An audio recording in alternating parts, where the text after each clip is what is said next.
Okay, so No you all problem. are now in the city of Ulvenvar. It's the same day. All of this that you just described has happened over the course of just a few hours. It's now afternoon. You, as a reminder, only have a number of days to help Liftfrizer to be released from her curse. And to do that, you need the woe-touched halfling. And it's supposedly somewhere in this syndicate's hideout. You are in the filth-strewn back alleys of Ulvenvar, a place called the Dregs. The place smells like rotted fish. A whole mist of pollution has settled into this this moist and unsanitary and gross place. It's even hard to see more than maybe 20 or 30 feet out along the streets, which might prove to your advantage. The plan, as you've told me, is that you're going to start a ruckus out in front of the Syndicate headquarters, and then everybody's going to come through the roof. You were able to work with your gang contacts and people you know to gain access to the nearby warehouse and easily, without even a check, make it from the warehouse over to the top of the roof, and we're going to hop right into the plan, right into the middle of everything. Yeah. Sounds like How much it would take to learn a scroll? At least one, because we have to identify it, and I think like Giza would help me. I mean, can we do that? Like prepare for that, or like because I posted that in Discord. We'll do that in between sessions. However, I know that you were looking for a specific scroll. Do you want Magic Shield? Was that the one you were looking for? yeah. You got it. You got the spell, no problem. And you know the spell. We don't have to do any checks. My first question: how do you organize the ruckus? And does everybody else go to the roof? Giza.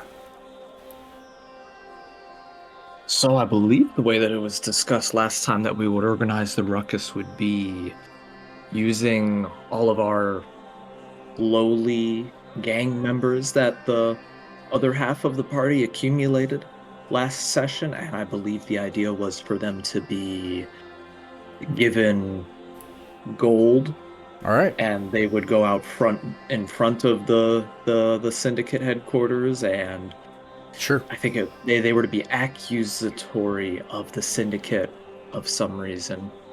Yeah. All right. You do that. You organize with your gang lieutenants, the ones that it seems like can form a plan, and that you seem like you can trust, at least by palming enough money into their hands, that they can stir some stuff up about the syndicate out in front of the warehouse. And that happens in short order over the next couple of hours as you make your way into the warehouse and over to the top of the building. And you can actually see everybody out front, this crowd gathering, a rabble-rouser being like, "And I heard they don't even pay taxes." And totally. And the thought would be then they're basically, I heard there's a pool that rhymes with, starts with P and it rhymes with T, and that stands for trouble. It was sort of the Music Man thing going, like our lieutenant's on top of something, and he's saying they don't even, they don't play good, clean, billiards. They have, pockets in the pool table, and people are like, "Calamity! I can't believe this. This is insane." Yeah, Look at the degeneracy of even for the dregs. This is too much. The rabble-rousers that are close to the front entrance to the warehouse, eventually you can see from the top of the roof as you're making your way across, and you see this distraction occurring. You see through a skylight, which I will describe in a second. But at the same time, you can see out in front of the warehouse, as you're there at the top, as this distraction's occurring, someone eventually opens the door to the front of the warehouse, and you see one of your lieutenants talking to somebody, and then you hear a voice like, "All right, very well then." And then two figures come out in the front of the door, robed figures, and you see streaks of black energy erupt from their hands as all of a sudden this what was this fishy, misty stink that fills the streets here becomes instead a thicker and thicker yellow cloud. It just seems to coalesce until you can tell just from the smell that's wafting up in the air from it, that breathing it in, it's almost somewhere within the consistency between smoke and water because it's so thick, like tear gas. And people start to choke and panic and scream. And then on top of that, all of a sudden, clouds of darkness, like mist, just billow out, but it's just darkness itself. And suddenly the streets are just dark, just darkness and choking mist. And you hear a voice from this. We're not in this cloud, are we? No, you're up on top of the building at the skylight, which I'll describe in a second. But you see all this happening down below. Certainly a distraction. And let's see here. I need his blessings of Nimlaran to you all.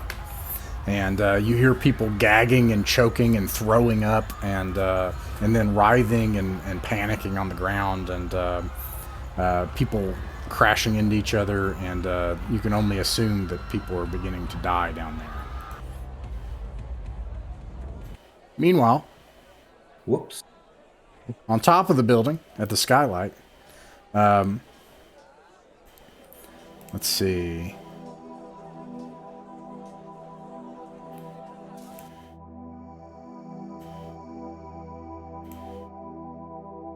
On top of this warehouse, the skylight, I'll describe what you can see here. You see down below a cavernous room that has it has two levels, one walkway, and then beneath the walk with some doors on the walkway, and then below that a lower level that goes into to areas to the front and back. And it looks like a madman's junk heap. You can see teetering rows of different odd, strange, stolen goods. Some of them don't make any sense. They don't look like they'd be worth anything. Statues that miss heads, decrepit sarcophagi, aging furnishings that look molded and rotten. A noble's carriage positioned in ramshackle patterns, creating a warren of twisting owls. And that's what you see as you look down from the skylight on the high ceiling. It looks like to get down below, it's about 30 feet. 15 feet if you were to get to the walkway. Is there like the skylight itself? Do they have panes of glass where we could lift them or something like that? Where Sure. we don't have to smash it necessarily. Yeah. I do have rope, so I'd be willing to sacrifice my 2 copper worth of rope for the party. I have a grappling hook as well. We can latch it right onto the top here and drop down. Jeffica, what do you think? Like a good plan. Well, Jeffica has a grappling hook if anybody has rope, and we can like latch it onto something up here and shimmy Alright. our way. So we got ropes and grappling hooks. Giza, is the plan to just go down, rappel into it? Or are you rappelling to the second level or the first? Let's make a vote on it, actually. But before that, do we see any shapes that are moving in the areas below? I would note that all of a sudden, you can hear the screaming outside, but on a gentle scream ambiance, just a gentle one, as something awful is happening outside in the front of the warehouse, and you hear a voice. You hear, Oh God! Oh no! Oh God! No, it's happening! Oh God! I can't help it! I can't help it! and you hear a squeaky voice somewhere down below. Well, chaps, the question I have for everybody: do we go in loud or do we go in quiet? Well, I'm My new armor is not going to be that quiet, but I feel like Yeah. not announcing ourselves too early is prudent. Charles takes like a couple steps back, and you see the words Leroy going across his lips. And then he's like, Going, yeah, not loud, going in loud. loud. Let's make sure we understand here. When have you ever tried to sneak? Why would we go loud? Because we already made a distraction for a reason. We might as well just use it to our advantage. But first I want to check for some kind of magical traps. It seems they're versed in magical prowess, and maybe there's some kind of traps here. So just be careful. We have to be careful. I suppose the difference here between going in loud versus quiet would be if we're going in loud, then if we know that someone's nearby, we're actively going to jump them like right away. And quiet would just be the opposite. Basically catch them flat-footed where they're sort of deciding if they fight or fly. I mean, if Charles we is need, fine with that, but his thought is, we should. The distraction is going to only last so long, so we should probably, whatever reconnoitering we're doing, we should do it quickly. I mean, if we want to make sure if going loud and proud or being sneaky is a good choice, I can always use second sight again. I would guess we only have a little bit of time here. We might not be able to have much time to cast many magic spells while we're up here. So perhaps we should. So my inclination here is we should probably latch up one of our grapples onto the ceiling, onto the skylight, and we should drop right in and see what's down there, like see what directions we might go, and then take it from there. I think if we can get on the landing, we should hit the higher floor first. Okay. You set up grappling hooks and ropes and lower them down.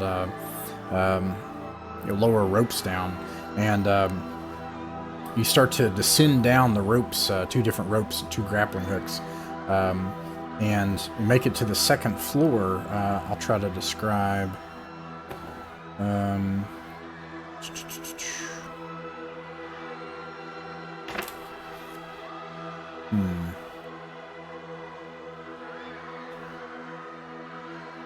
It looks like it's just an area that rings around the top of this.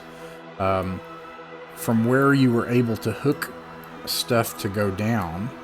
Also, how are you transporting your snakes there, Jessica?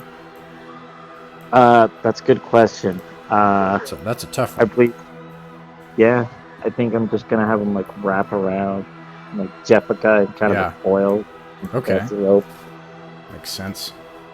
Sorry, I'm gonna roll a mercurial effect for magic shield. I need to find out what is the mercurial effect. Alrighty. Just ignore that roll. The mercurial effect, magic shield. You take fire damage every time you cast it. Oh no. All right. So you lower yourself down among the stuff. The second floor is just a place with a door that you can see, and it rings around 15 feet up above the bottom where the floor is. So you make it that far as you're abseiling down. What do you do?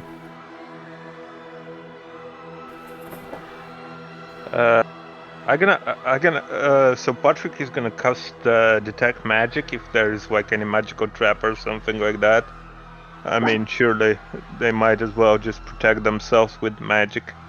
Just feel if something nearby, I will say that will take a round. So probably you'll have to swing and get onto the banister, the second level, and then come over and then cast the spell while everyone else is doing whatever they're doing. But you can go ahead and cast it, and you make it there. What's everybody else doing? Are you going to that second level, or are you descending down into the stuff? You can hear the voice of someone. The voice was coming from over here. Now that we're dropped down by the ropes, do we get a better look of kind of like the area around us, are there any specifics that stand out amongst this heap of trash? Well, there are a few things that you're able to see. One thing is, let me move this over a little bit. You can see that there's a stagecoach with a bunch of stuff around it, tables and chairs, piles of trash. There's a door down here, and then another door where you heard the noises right here. And just to clarify, the stagecoach is like on what, the 4th level of this building? There are only 2 levels. There's a okay. There's a warehouse, an open warehouse. Okay. And then it's got a skylight up above it, and the second level just has I just a banister. pictured more levels. I thought maybe like they somehow had gotten the stagecoach up like 40 feet, but okay. Got it. Well, Charles is definitely drawn to the voice, with the understanding that it could be a trick. You know, he's not like totally bought in.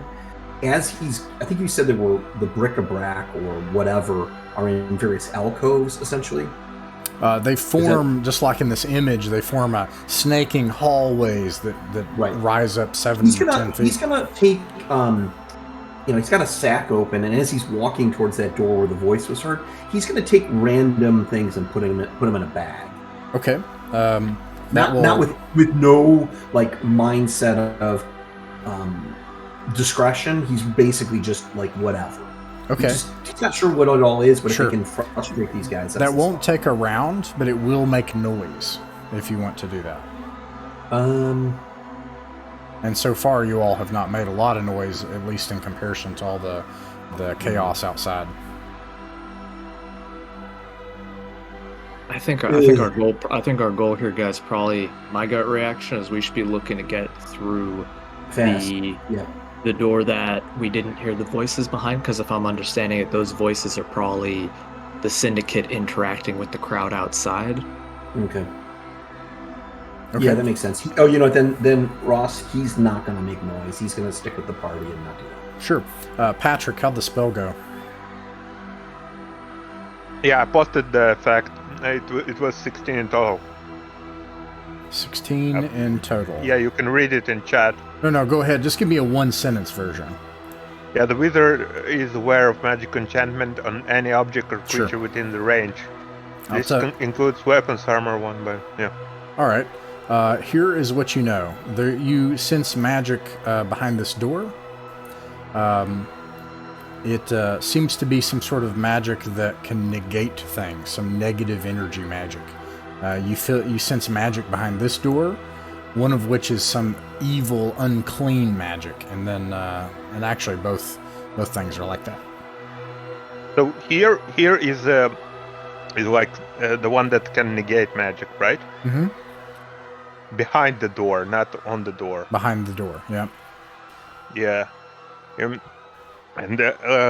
Patrick, I perform the spell to find out to find out if there are any traps, but so far I feel behind that door is some kind of evil energy, and behind this door, like there is some kind of thing that can negate the magic. Did you? Yes.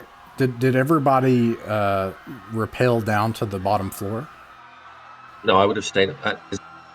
I would prefer the top floor, but if no one else is going there, then Patrick did. Follow it. So you can be on the second floor with Patrick. And what about everyone? Charles doesn't have a strong view. Okay. So anyone else who would have continued rappelling down, unless you came to the second floor specifically to where Patrick was, Patrick, you would have to kind of yell out across the warehouse for them to be able to hear this. Oh, right. Like, so I think like I'm gonna go down as well. So all right, that'll take a second round. Meanwhile, Giza, what is everyone else doing? Everyone else, we're probably going to be sticking pretty tight and close to each other the whole time. So if everybody else is on the second floor, then we're all nearby. So you come to where everybody else is, like here, and this will take this round. So you like go over here. I can't make it kind of crowd all the Jefficas together here. Gonna make a one Jeffica pile. Like that? Is it like that? Yeah, like when we rappel down, we all try to land in the same location on the second floor where the others are, and we're just gonna stay in one tight group. All right. To start with. And then so that takes one round, and let me do some things. Oh no, DM's rolling dice. It's never good. All right, and then what's the plan for the next round? And are there any doors up on this level? Let's see. Give me.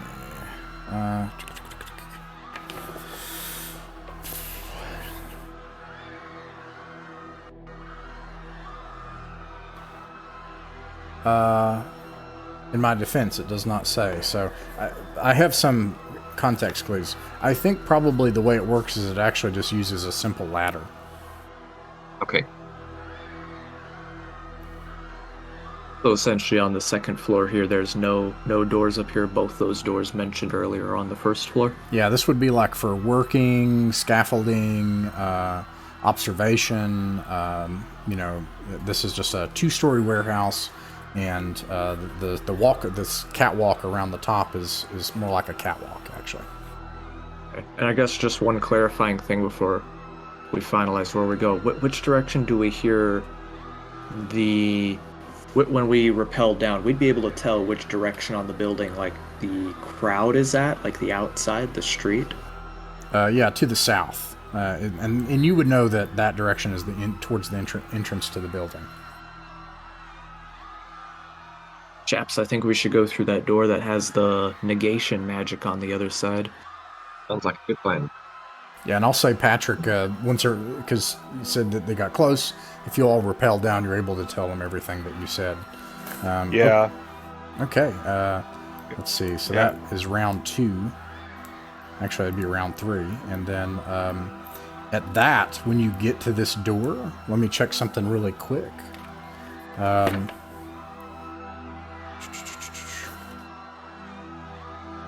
And also, Patrick reminds everyone, remember what she told us about that halfling? I mean, wasn't he supposed to negate the magic? He had some kind of weird affliction. His affliction was of great unluckiness, contrary to how halflings ordinarily are. Okay. And once you get to this door, you can hear, oh no, oh no, oh, like that. You hear these noises behind the door. And then you hear noises behind this door. And you hear doors on the other side of that room. And you hear footsteps, and you hear talking, and you hear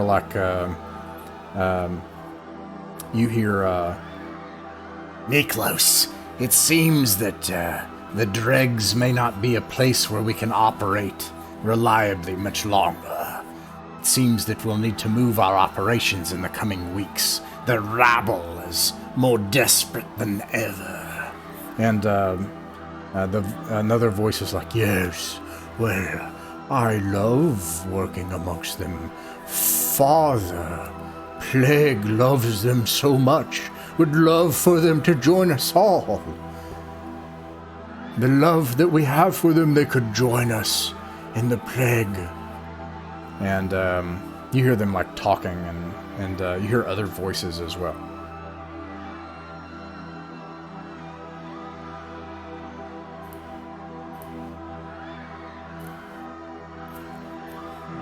Anyway, should we try to open the door? I feel like that's possibly the best course of action we've got right now. All right. Yeah, Charles is in. Alice will be like. I'm going to move the camera. I don't have a super great token for the little guy, so it's just going to be this one for now. And you see in this room pigeonholed shelves along the walls of the chamber show rolled up maps, inventory lists, all sorts of assorted paperwork. A hulking desk littered with parchment and ledgers stands against the far wall, with an oil lamp burning steadily atop it, and a disheveled halfling is tied to a high-backed chair near the back of the room, his face a mask of fear. And he, immediately upon seeing you, he's like, Oh, thank the gods! Thank the gods! We have to get out of here. You have to get me out of here. And then... What is the luck? We came here to get you. This represents the start of the 5th round, and all of a sudden...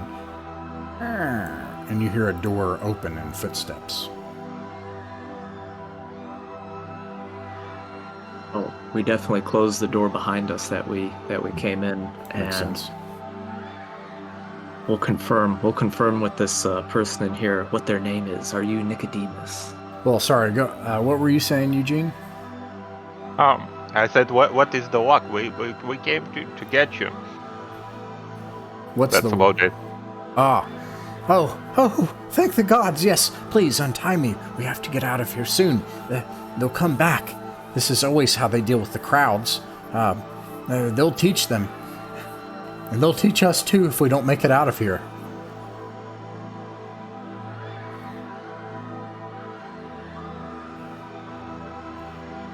Yeah, Giza wanted to ask him about... sorry about that, sorry. No, you go on. No, just Giza wanted to ask if he's really a Nicodemus. He says, yes, I'm Nicodemus. I'm the jewelry crafter of Ulvenvar, one of the most well-renowned. Please, we can't stay here any longer. Please untie me now. We have to go. I guess we'll Giza will take out his sword and he'll slice the bonds holding Nicodemus to the chair. And guys, should we push? There's another door in this room and it's in the direction of the street. Should we push right on through that door and try to go out the front or something? Yeah, as you're doing that, Charles is looking at the maps. Are there anything? Does anything leap off the page, as it were, that seems of interest? Yes. There's all sorts of paperwork in here. These papers are things like, at least from looking at them and glancing, rolled up maps and inventory lists and lists of names, and even mundane paperwork. As a former tax collector, Charles is very good at generating paperwork, but also going through it rather quickly. So he'll use all of his prowess, his many years of, stealing coppers from little old ladies, to see, is there any, amongst those, is there anything that really he feels like he should jam in like a satchel or something like that? I'm going to get back to you. I'm going to pan over really quick, but you can make an intelligence check in the meantime. Giza, what's the plan for the group? Everybody supports the idea. I think instead of returning to the room we were just in, because it definitely sounds like the powerful magic users are in that room. Let's push through onto this new door in front of us to the south. Okay, so you come up to the door and open the door. Once everyone's prepared, because certainly one of our companions is looking through. Yeah. Looking through the. Charles waves you like, I'll take up the rear. Don't worry, I'll be the rear guard. It's okay. Yeah. Okay. We'll open the door. Okay. And, sorry. Go ahead, Ian. What'd you say? I was just saying, you, Alice, will happily be up front. Okay. And I forgot what I was gonna. And obviously you untie the halfling, right? I mean. Yes. Okay. Right, not wasting no time. We cut those ropes. Okay, so you cut the ropes on the halfling. Now, Charles. I saw you got a 16 plus your intelligence. I did. I'll let you pick, because you glance and you can see several things of interest with that check.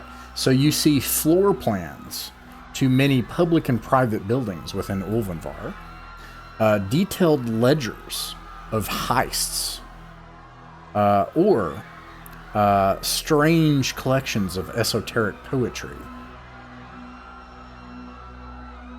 He can only grab one. Assuming you all are leaving, unless you spend the round No, searching. that's the case. He's gonna, it's kind of like Men in Black. Like, why is that the young girl walking with the theoretical physics book? So he's gonna grab the poetry and throw that in his bag. And as he does so, he inadvertently knocks over the oil lamp and basically throws it across all of the rest of the paperwork and see if he can't start a fire. Is everybody okay with that? It's brilliant, but okay. All right, yeah, you douse Even it, if they're and a not, fire starts to. He's conflict neutral, rate. so he may be inclined to do it anyway.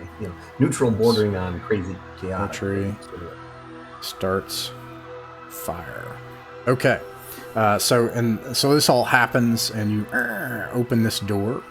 Everybody, you look outside. Immediately, two things happen. The first thing is that you see. I'm giving you all the benefit of the doubt to not be in the doorway with a fire behind you, so it's not to. And anyways, let's see. You see a huge man, huge dude, and he's Harstrau, and he's this is obviously the guy who's talking about, because you can see a corridor. This someone had gathered a rumor about him. You see a corridor leading down to the entrance to this place, and he's leaned over and he's petting these huge and crazy looking dogs that don't look natural anymore. And he's like, "That's a good boy. That's a good boy. You did a good job." And he's just petting them and everything. And then you open the door and you can see that he immediately sees that you're there. And the dogs like turn and snarl. Probably up to this point confused with enough stuff going on. But after you come to the door, they just start to unleash, turn and snarl and snap at you. And they're going to just try to rush at you to devour you.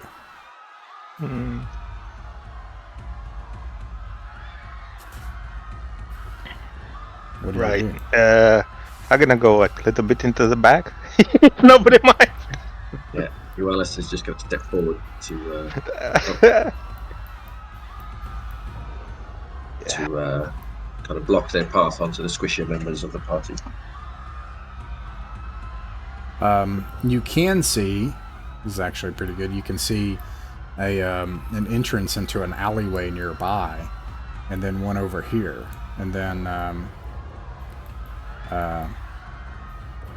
it looks like you maybe found a locked entrance on the other side of the warehouse. This is the one that has the Judas, actually it would be something like, yeah, no, this is what it is. And I can't draw. Actually, I'll draw it. It looks like all of the chaos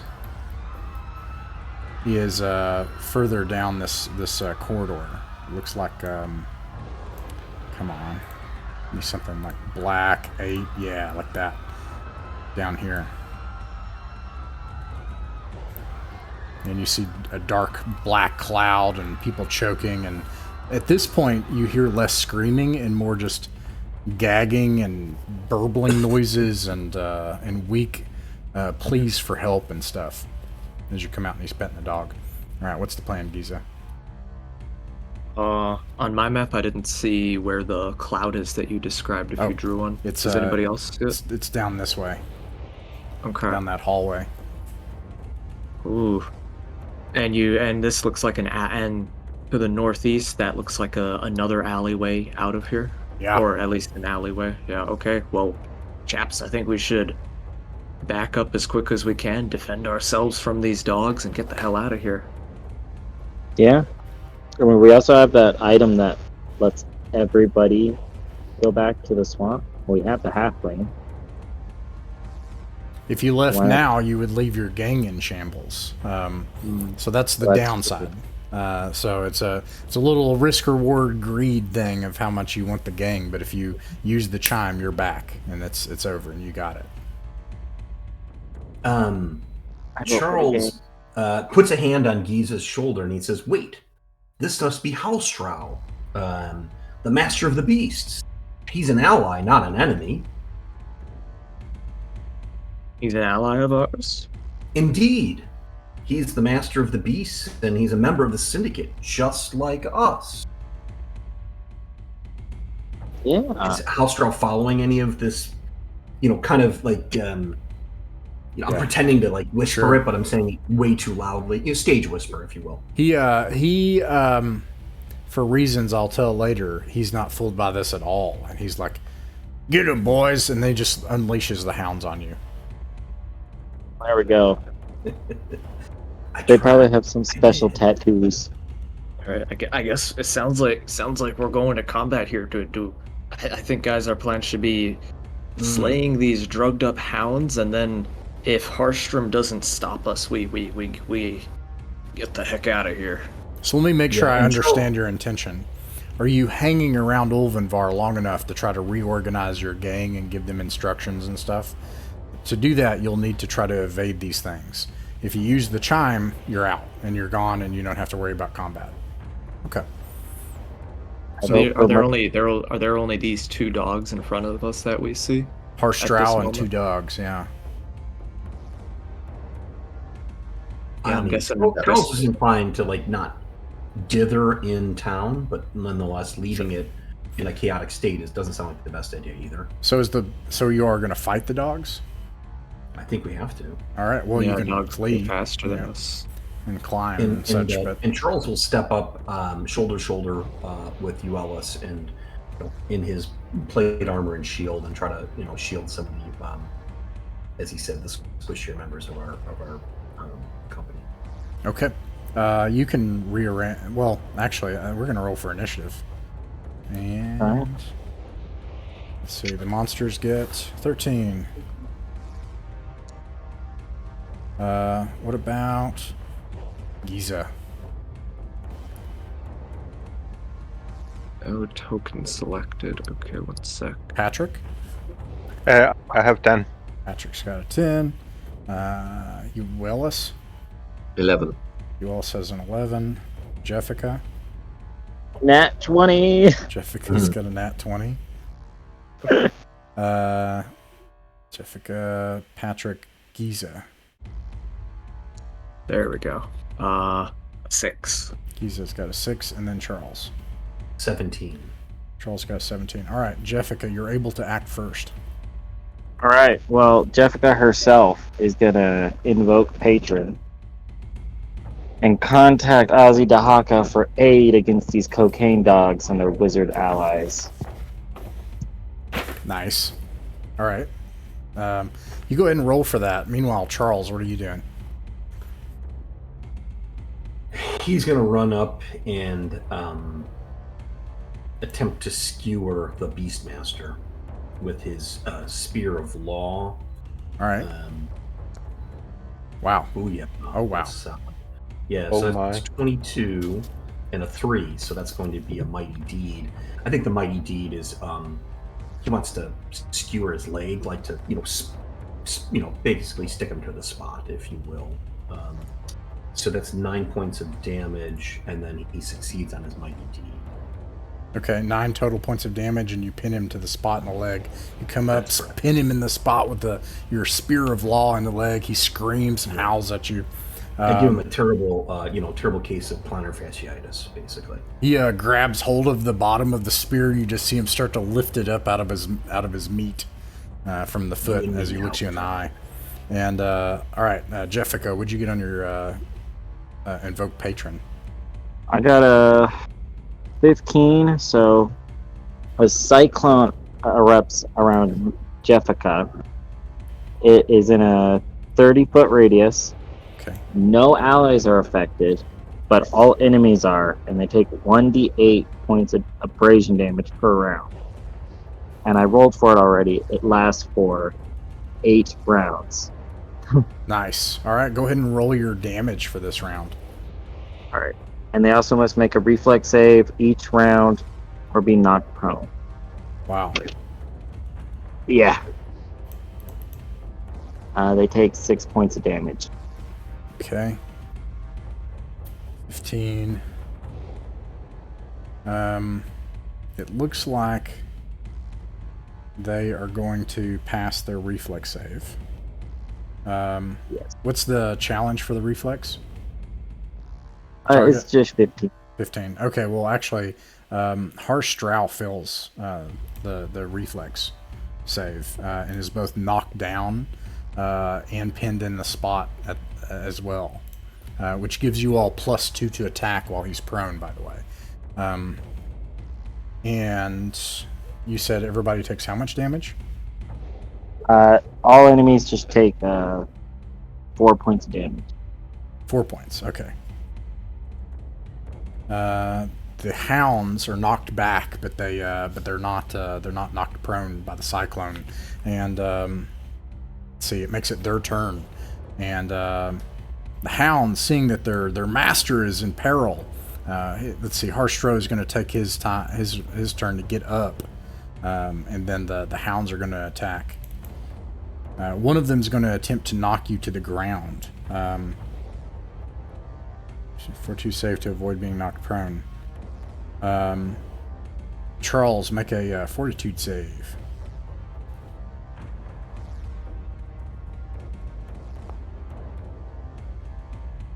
That passes. 23. I think with the spear, this thing lunges at you and you just knock it out of the way. It slides against the ground across from you. And then this other one reaches up to strike you. Does a 16 plus 3 is 19 hit? Yes, it does. All right.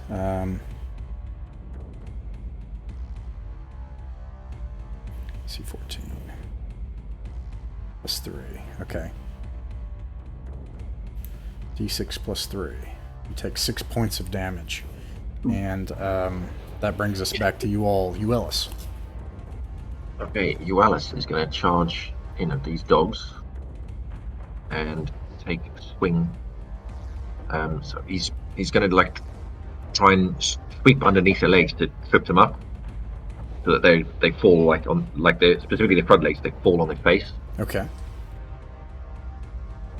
Oh dear. All right. I know you're going to work on the fumble chart. I'm going to head back to Patrick. Patrick, what are you doing? Well, I'm gonna try to cast that my new acquired spell on Uellis, Magic Shield, and the mercurial effect is very, very, very interesting thing to be said. It's called a spell killer. Casting the spell steals energy from the dying world, and any use of the spell causes the death of the untold thousands. Oh my God. Every night following the casting of the spell, the wizard is haunted by the dreams of communication from the ancient sorcerer king desperate to save his people. DCC is a perfectly normal game. It's just a fantasy No game. one involved in it is going to be different anyway. Anyways, It's not our world, so Patrick doesn't even know that. but you do have a ship that travels between worlds, so maybe you're going to find this place that you're ravaging with your magic genocide. But I'm entertained by this, but let's do it. Yeah, but well, he doesn't know it yet. Well, until he gonna have a dream. So All right. let's see what's gonna Oh, wow. happen Nice. next. Oh, that's 21. So, for 21, I get right. So the caster conjures a shield that provide +4 bonus to AC for 1d3 rounds. Okay. Nice. Yeah, I can cast on myself or an ally, so yeah. It also blocks the magic missiles automatically, so. All right. Yeah, let me roll 1d3 and see how much rounds he's gonna get at. Sounds great. Uellis sounds like you were knocked prone by the attack. Yeah, as he runs up, he trips over his own swing and falls on his ass. Oof. All right, and then For 2 rounds. nice. Giza, what are you doing?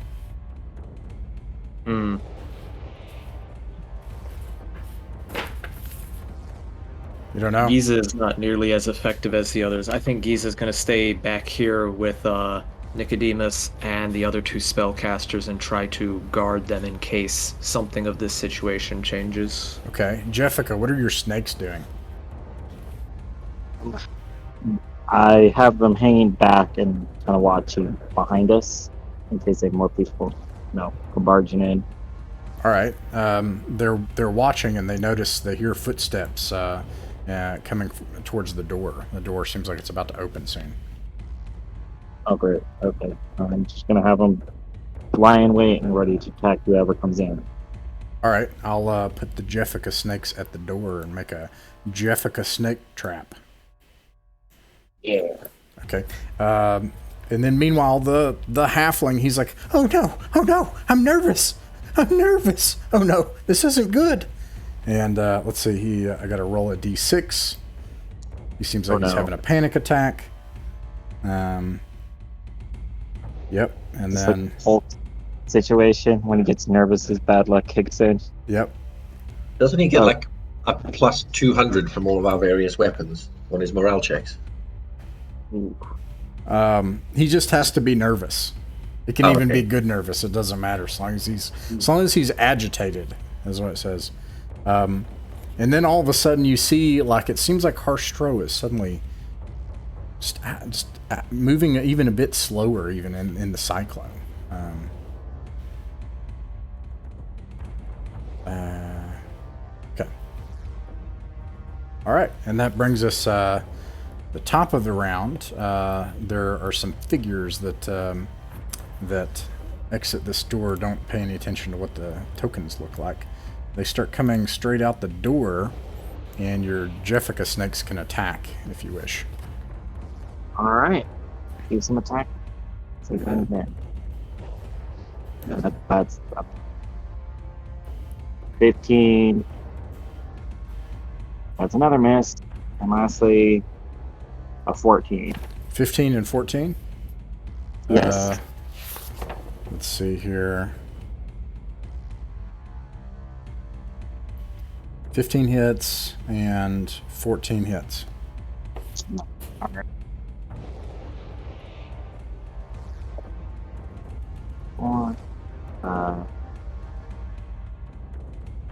They take one does 13 points of damage, and one does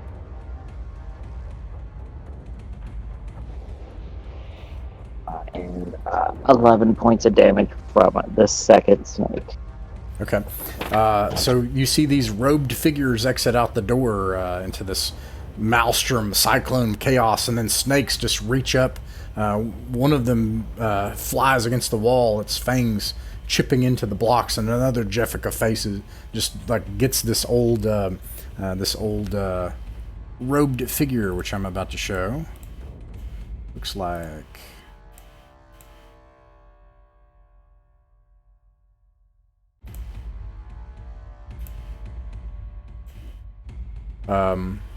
and the snake just like gets up on its neck and just starts like tearing into the artery, and blood starts spraying out from its neck, and you hear this this person gurgling, and they fall to the ground. So we killed the wizard? That's Yeah, and oh, is that me? Can you all hear me? yeah, we can. Okay, You're coming. Heard some weird burbling. Okay, yeah, that's what happens with the Jessica snakes on this part of the round. I'll put them at the end, and then we're back to Jessica. Okay. All she's gonna do is, seeing that, and the more robed figures have came in from behind us, she's gonna turn her attention and charge towards the next standing figure with her balance. Okay. Roll to hit. Oh, that's a fumble. Uh-oh. I'll get back to you on the fumble result. Charles, what's Charles doing? He wants to... I'm not sure if the Beastmaster is still pinned or not. And I don't know how long that lasts generally. If it's still pinned, if he is still pinned, he'll draw his longsword and attack one of the casters. But if it's like it's kind of worked its way loose, then he'll just take his spear and do it. So maybe if you just tell me sort of what's the condition of the house dread. He is standing back up and about to attack on the next round, it looks like.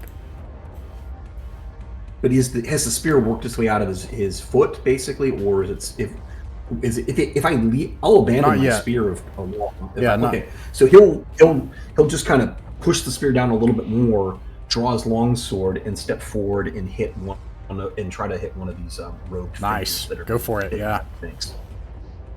Okay. Sweet. It's pretty solid. Yeah. So 19. And that's actually a 4, so it's 9 points of damage. And on the Mighty Deed, this is going to be, he's going to try to blind it. So the opponent is temporarily blinded, suffers a -4 penalty to the next attack roll, and may only move at half speed.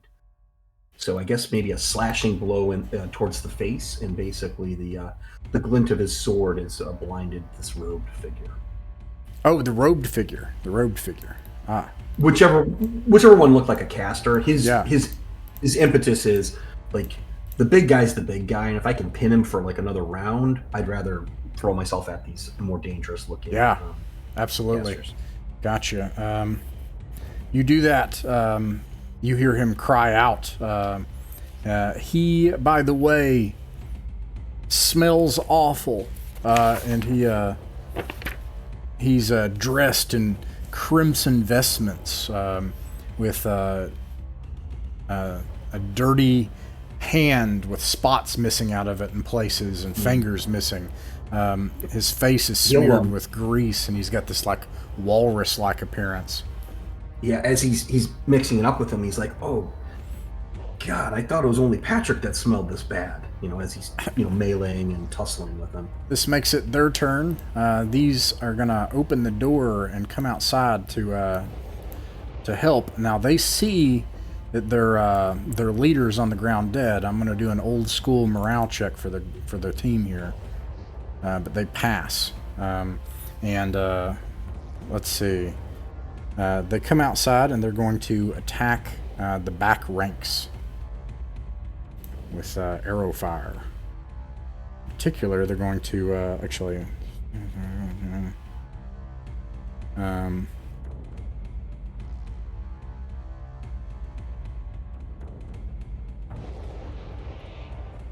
Yeah.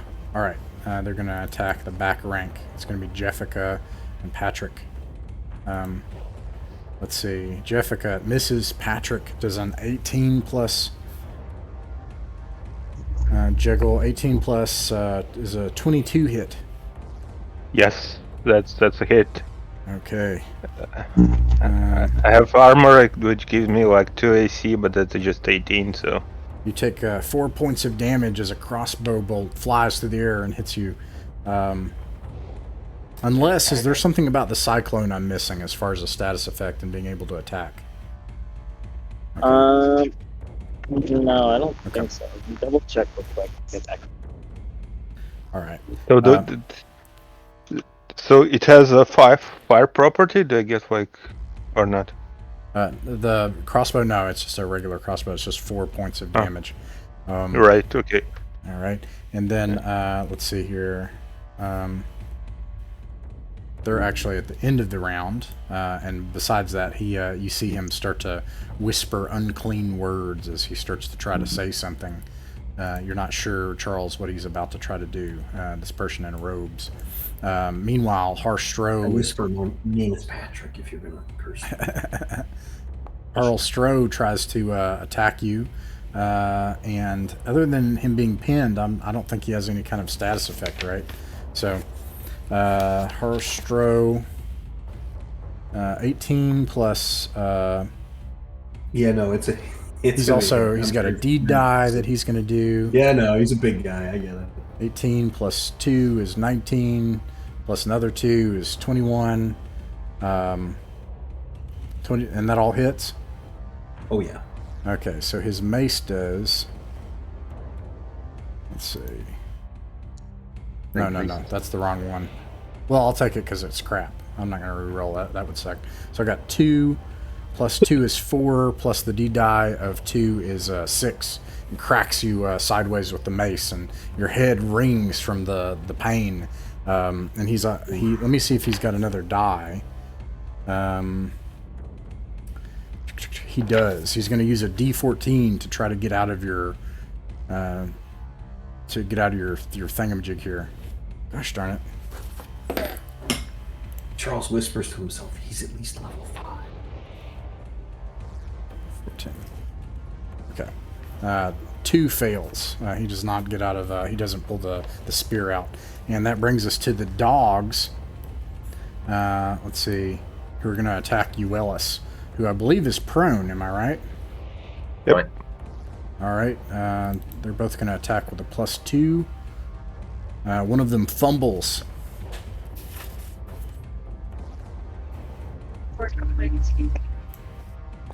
And as a result, leaps at you and then slides across the hard ground, taking a -2 penalty on the next hit, and yelps. It makes a doggy yelp in pain. It's 2 dog. Okay. All right. Uellis. Uellis stands up. Okay. Patrick. I think like something tells me that big guy, you know, like poses a lot of danger, so might as well try to hit him with my scorching ray and see what happens. Just give me a second. I'm gonna open the. Yeah, let me roll now. I'm ready. So it doesn't have a mercurial effect, so Okay. I was lucky.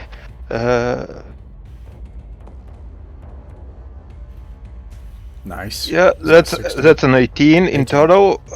Yes. Oh yeah, I love that. Let me see what this does. So it's one target takes 1d8 plus caster level damage. Additionally, it must make a DC 15 reflex save or catch fire. So yeah. Fails the save and catches fire, and you can roll an additional d6 for fire, or whatever the fire damage is. It's 1d6, yeah. So let me roll the damage. So it's 1d8.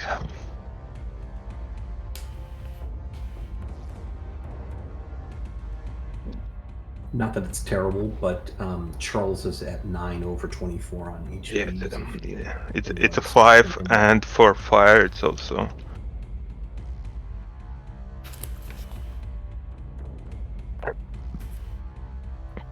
It's 2 damage like each round.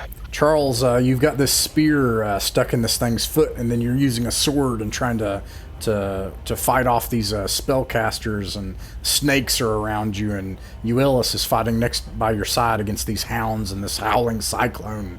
And meanwhile, all of a sudden, like this ray of fire just strikes into this huge man, and you hear him yelp out in pain as he conflagrates into fire, although he's still standing and yelling, looking at you with defiance. And that brings us to Giza. All right, seeing that reinforcements, it appears, have already arrived, Giza's going to leap into the fray, feeling the back line as safe as he can make them. Is it possible for him to reach those guys that are firing the crossbows? Oh, yes. If they're too far, then no, you can do it. You got it. Bam. Okay, yeah, he'll try to get close to both of them, and he'll pull out his falchion and just begin slashing. All right. Let me see. I think I got this.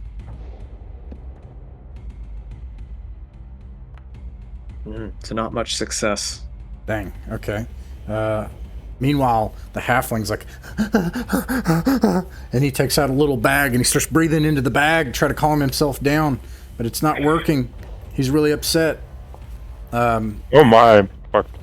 And by the way, would any of the hits I did that I mentioned not hit you all if they had a -2?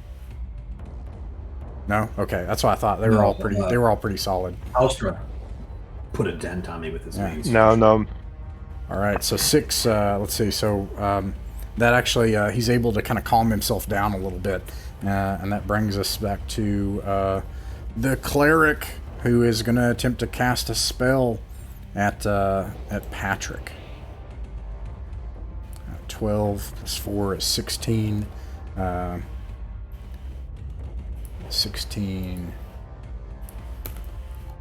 Is that the blinded one, or is that somebody different? It's the blinded one. Let's see here. So, just so you know, I think that's -4 on the attack. Yeah, that's right. -4, 16, 12, plus spell attack. Well, 12 plus, let's see, spell attack, 12, 4. Right, so that makes sense. 16 minus 4 is 12. Okay. All right, Patrick, you have to make a save, what is it? I can't think of it. Will save. fortitude. Will save. Yeah. Yeah. Okay.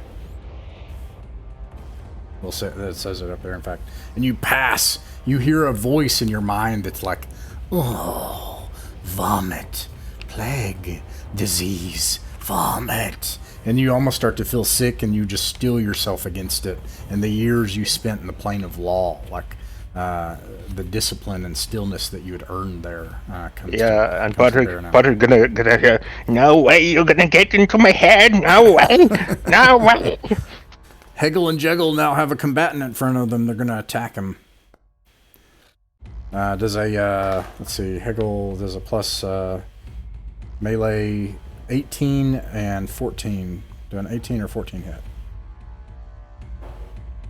Who are these directed towards? Toward Giza. Let me double check. You said a 14 and an 18. That's right. The 14 does not hit, but the 18 does. Nice. Okay.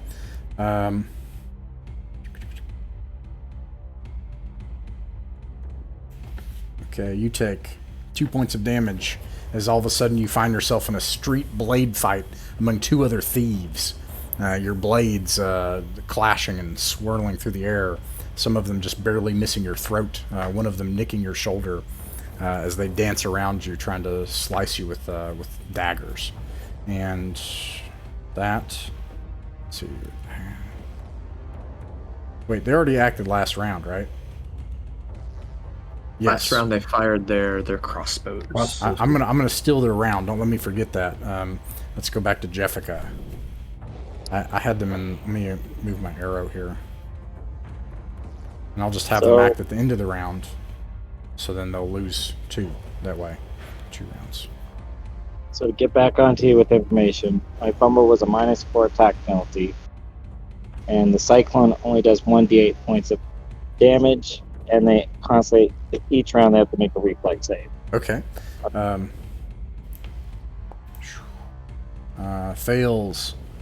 Fails. Passes.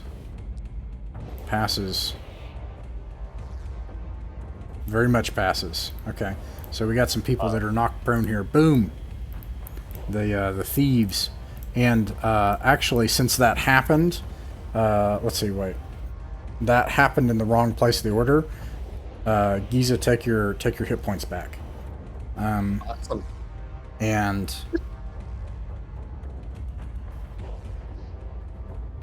I feel like I'm missing something here. Failed, pass. Okay, yeah. And how much damage? It takes everybody takes 7 points of damage.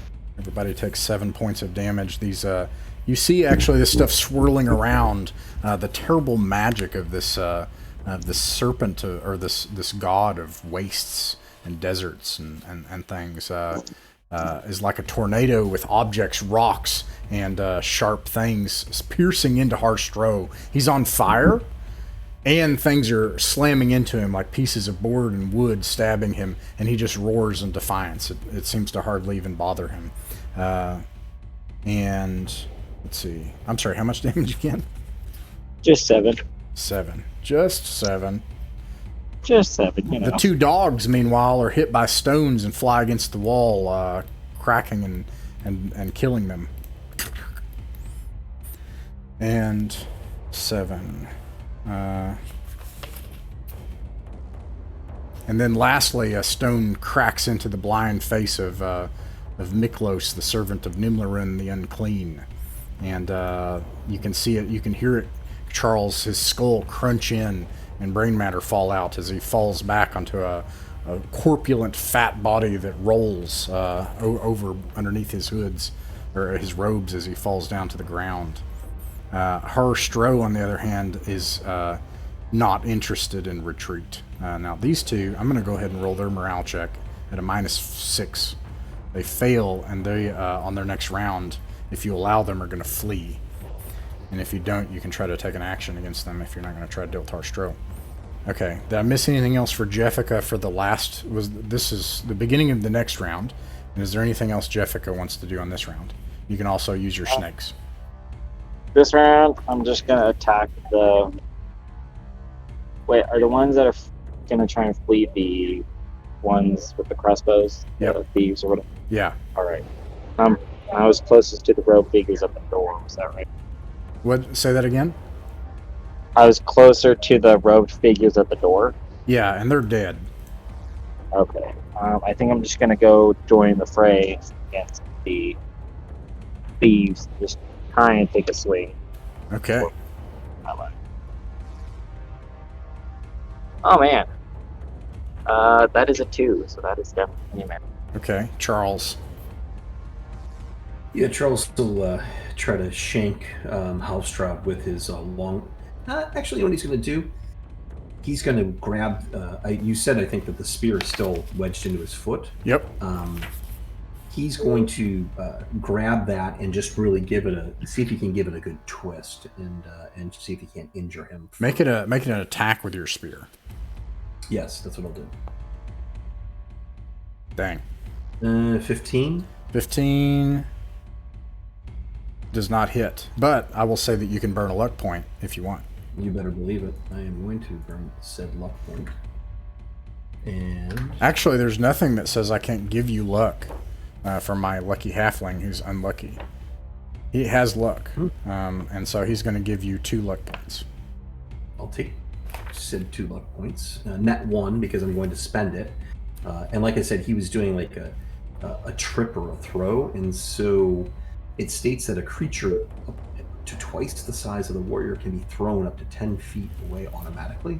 Additionally, the warrior can use his next action to continue to pin the opponent. So I think that's kind of thematic. I don't know if he's still standing, but yeah. It's definitely 10 You want to feet throw away. him against the dead bodies of his dogs? Probably that's what crushes and kills them. That's the best place to throw him. Shoosh, plack. And then like you just hear them like yelp and then crunching noises as he realizes, he's like, no! The one thing that could hurt him. Still alive? Yeah, he's still alive. How much damage, actually? I guess I kind of travel with him. Sure. I'm holding onto the spear as I kind of lift him and throw. And I do have the opportunity of continuing to pin him down. How much damage? 8 points of damage. Okay. 8. Yeah, he's still alive. Okay. All right. And yeah, you pin him as well. He's still on fire. He's also still on fire. And he's still on fire. Don't let me forget that on his turn, which is the next turn anyway. So yeah, he needs to do a reflex now. Like if he's gonna pass it, like he's not gonna be on fire anymore. So he's not on fire anymore. He's no longer on fire. He is pinned down. And then let's see. It's his turn. He's not knocked down, but he's pinned. He's going to try to attack Charles with a 9. He's got 2 dice, and there's nothing else he can do except he's going to try to get out. So he's got a 9 plus a D14. D20, 9, and then he's got a deed. What is the deed for a level 5? What's a deed die for a level 5? D7? Give me a second. Yeah, I'll get you. D7, yeah. Deed die is... Yes, D7. 7. Does 13 hit? Well, 13 plus 2 is 15. Still no. He's Nice. really late. Okay. Yeah, and then lastly... He upgraded his kit. I'm just going to subtract 2 from this.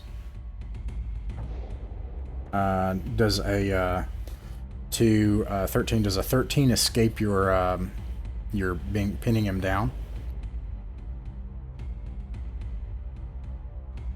Let me. Yeah. Sorry, I spun to the other table here.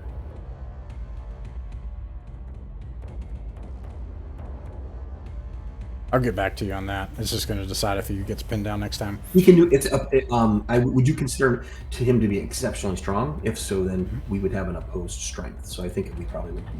Yeah, it'd be a 13. So Here's yeah, you my can strength. roll. You can roll strength. All right. Yeah, he tries to get it out. He's on fire, even, and then finally he the fire goes out as he's like pinned back against the bodies of his dogs, and he's like and trying to pull your spear of law out, and you're just like, no. It would be. I double clicked. It would be the first one, which is 19. Okay, yeah, that passes. All right. The other two are going to try to. Well, actually, they're going to lose because I took their round back because they got knocked down. So they're going to spend their turn getting up, and that's what they're going to do. And then it's obvious that they're going to try to flee Uellis.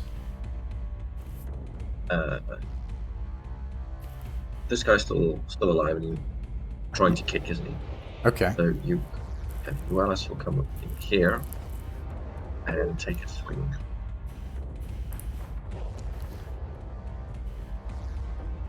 14. 14 does not hit. Okay. But he's prone. Well, no, he's pinned. But no, okay, yeah, it's 14. Yeah, it does not hit. But I'll say that Halfling gives you 2 more luck. His luck is bad luck, so he wouldn't have luck if it weren't bad luck, so he wants to get rid of it anyway. There's nothing that says I can't do that. In that case, he does 7 damage. 7 damage. Describe how you finish Harsh Throw. So Uellis comes in like trying to land just a heavy blow to kind of stun the guy. So he just swings right at the middle of his chest, and just you hear this crunching of ribs and popping of lungs, and the guy kind of just coughs up all this blood and phlegm. He looks at you all with a defiant look as he's coughing all this up, even as he dies, the look still on his face, even as the life leaves him. And meanwhile, these people are going to try to run away. They will not submit to surrender or to, after everything they've seen. They're either going to run or you can kill them. Those are your 2 options. Seeing as Giza's lawful, and I think he's the closest one to him, he's gonna let them run, and as they're running, he's like tossing stones, hurling insults, like, get the hell out of here, get the hell out of here. This is our turf now. Okay. Does Jeffica or Charles wish to kill them, I guess? Otherwise, if you let them go. No, if someone's going to leave the field, then Charles is not going to chase after them. Instead, he's going to pull the spear out of the giant. He'll call him a giant. I get he's not like a giant, but the giant guy's foot, and walk over to the 2 casters that are on the ground and kind of poke at them. Kind of poke at them? Yeah, just like sort of move the robes around and check them out. Yeah, they're no Jedi. Their bodies are still here. A big, fat, gross one. Smells awful. You have cleansed Ulvenvar of the scourge of the Sinister Syndicate, and now taken over the streets of the dredges. Their lair is yours to do with as you will, and we'll talk about their lair, but I'm going to take a 3-minute break. Their lair is on fire. Oh yeah, do you want to just let it burn to the ground? And you can. Just walk away, do the cool guy thing, and walk away as it burns behind you. Well, starting the fire at the time seemed like a good idea. Not anymore, though. I think it would be hard to put the fire out. I'm going to be honest with you. I'm not even sure how that would work. It's not like you got a fire brigade here. All right. No. If it was made of wood, it would also burn really, really quickly. Well, this just gives him it gives Charles an idea. Like, you all talk about it. I'll be right back. Okay. Once you get into the property and fire damage insurance. I think we should search the warehouse. Maybe we can find something interesting there. maybe the fire still didn't spread so far, and then we have to like get out as soon as possible from here. I feel Certainly that's the we best can to take do. certainly we can take a peek, but I don't think we should go too deep in there. So otherwise we're gonna have to be. I don't think we can climb up quicker on the grappling hooks and ropes than the fire can catch us. Yeah, no, of course, yeah. We can go like through another door and go take a look. Maybe we can find quickly something, and then we just get out through the front door, or I'm not sure. Yeah, Agreed. might as well just get out something from here. I mean, they probably have like a lot of interesting, maybe magical items there. So Maybe. They seem a little less sinister than perhaps expected. yeah, that's true. Yeah, no, we were lucky. I mean, like probably because of the snakes. Like snakes, just they killed the main magician so very quickly. And if you would cast like some kind of spell, it would be devastating for sure. Our approach definitely was good because since we ended up outside, they came out like piecemeal, and like the mages had to go through the snakes and all that. That worked out really well. Yeah, my thing is if you make a good plan and it works, it works. That's about that. Yep. And if it hadn't worked, it wouldn't have worked. That's how I feel. All right. So before we move on, we are gonna take a peek inside the doors as quick as we can before the place burns down, like those early rooms. See if we see anything. As much as Charles doesn't want to, he'll put like a surgical glove on or whatever he's got. He'll put maybe a handkerchief, a dainty handkerchief, and just sort of go rifle through the pockets of these two casters that are dead. Yeah. I will post some of the basic things that they have. That you find some monies, which you're able to get all of. You find. What else do you find here? Just to see if you have anything interesting or useful right now. You get some treasure and some money, and that's it from a quick glance. If you try to glance inside, smoke is already pouring out because one of the things that went wrong here is you set that room on fire, which was highly flammable, and then other areas had lanterns with oil. So it's created this fire that spread to other rooms, and the walls are on fire already. And there's this huge just fire that's towering up into the sky. The dark smoke that was out in front of the building is starting to dissipate now, and you see bodies on the ground out in front of the building. A lot of them. A great number of your gang, probably half of them dead.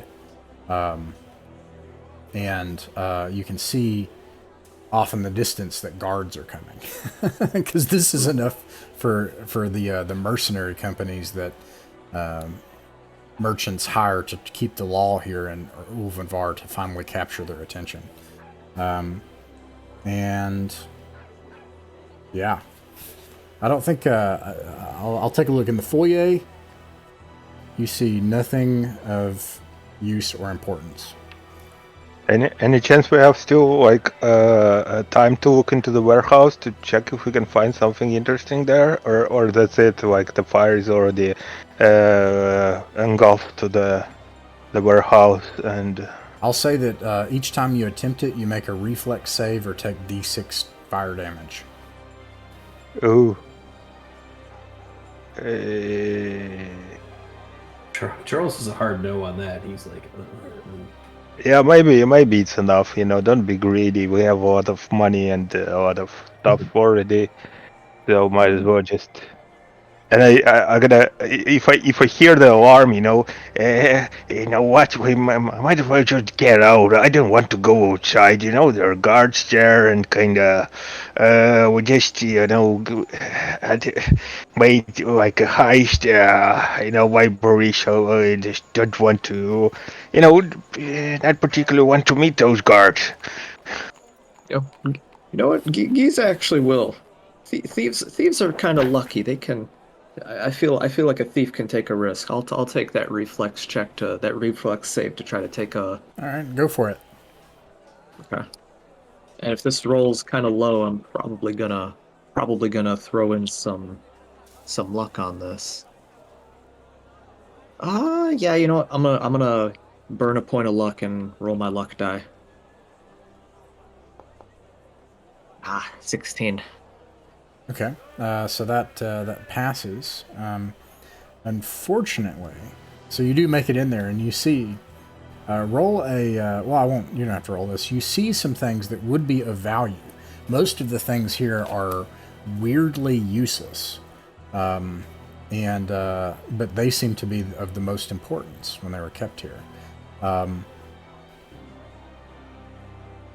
In the time that you look around, you see a finely made statuette, a suit of half-plate armor with archaic decorations, connected to whatever you call a pell or whatever that has like where it displays it, and all of its fixings and fastenings and stuff.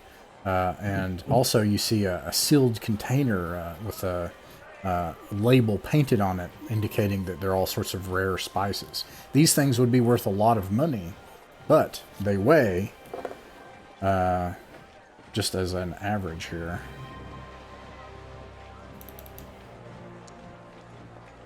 4, 6, 10, 13, 130 pounds. You think that you could probably try to get one of them out, but you would be making another save to get it out. Giza came this far. He'll try to grab those. I think he'll try to grab those spices. Okay.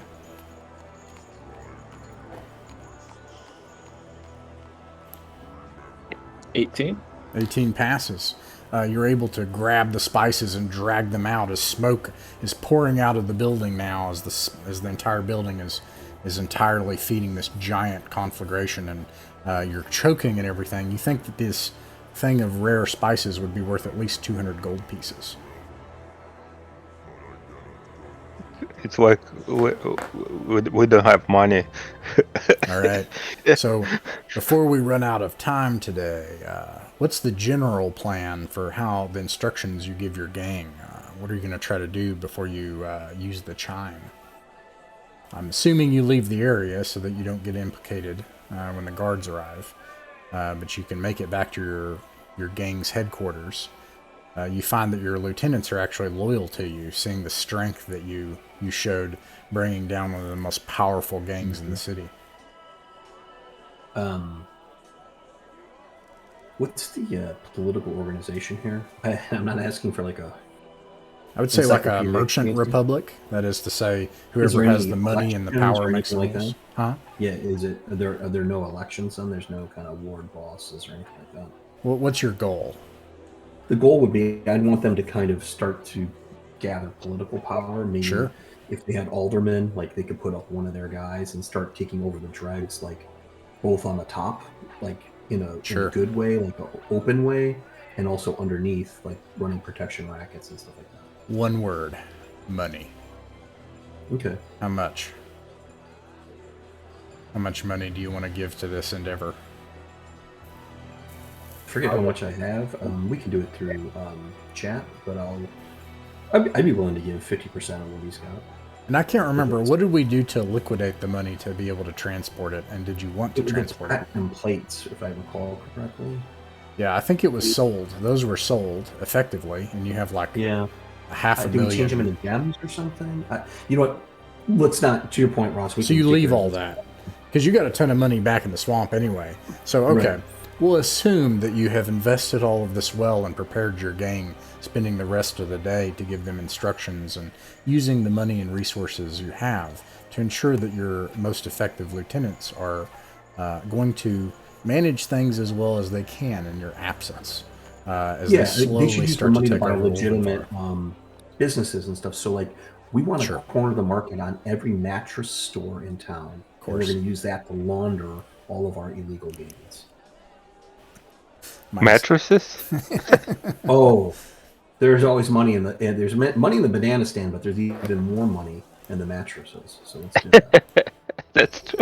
Probably, yes. Everybody needs a mattress. Okay. We'll iron out the details later. You eventually, using the chime, you return, and with a number of lieutenants that I had mentioned, which can be used as leveled characters. I think I said you each gain 2 3-level lieutenants. Is that right? Yeah. So I'll put that in the results as well at the end of the adventure. Yeah, it's 2, I think. All right. You make it back to the hut, and Lithrazar, the ghostly figure, is there waiting in the hut, and she says, "Oh, truly, I have waited. Finally, someone that can complete the task. I think I have some measure of hope now. Nicodemus." And Nicodemus is like trying to calm himself down because Lithrazar, the ghost who he had worked with before on the ring, is there. He's like, "Okay, good to see you again, Lithrazar, and I'm in a never-ending swamp, but it's okay, everything's okay." And Lithrazar's like, "Nicodemus, please calm yourself, it is okay. You will be safe here in this hut. I've taken measures to that end." And then she motions toward a work table. There's a small wooden box on a work table with a container with and the halfling goes over, gets on a stool, and lifts the open box, and there's a simple golden band in woolen batting. And as unassuming as it is, Patrick, you can sense this ineffable aura of power radiating out from it. And there are a number of delicate tools around it. And she says, "Nicodemus, please complete the work that I paid you to do." And Nicodemus turns toward you all and he says, "Thank you for saving my life. If we ever return to Ulvenvar, you can have the very best things that my shop has to offer as payment." Oh, that's certainly a good thing to know. Looking forward. What kind of things do you have? "Oh, I have jewelry, the best in Ulvenvar, even in the region." Oh, okay. Any magical properties or something like that? "Oh, no, nothing like that. Lithrazir is more of a the magical one." And Lithrazir, she says, if you need to rest the night, and it's starting to get dark, I understand, but time is running short. I think that you would at least need to leave by the morning to have the time to go where you need to next. And the next thing is that we need the eye of the sun." Sure, I might as well rest, and maybe you can see. I was injured by that arrow there. Maybe I could help some healing and maybe tending to my wound. Yeah.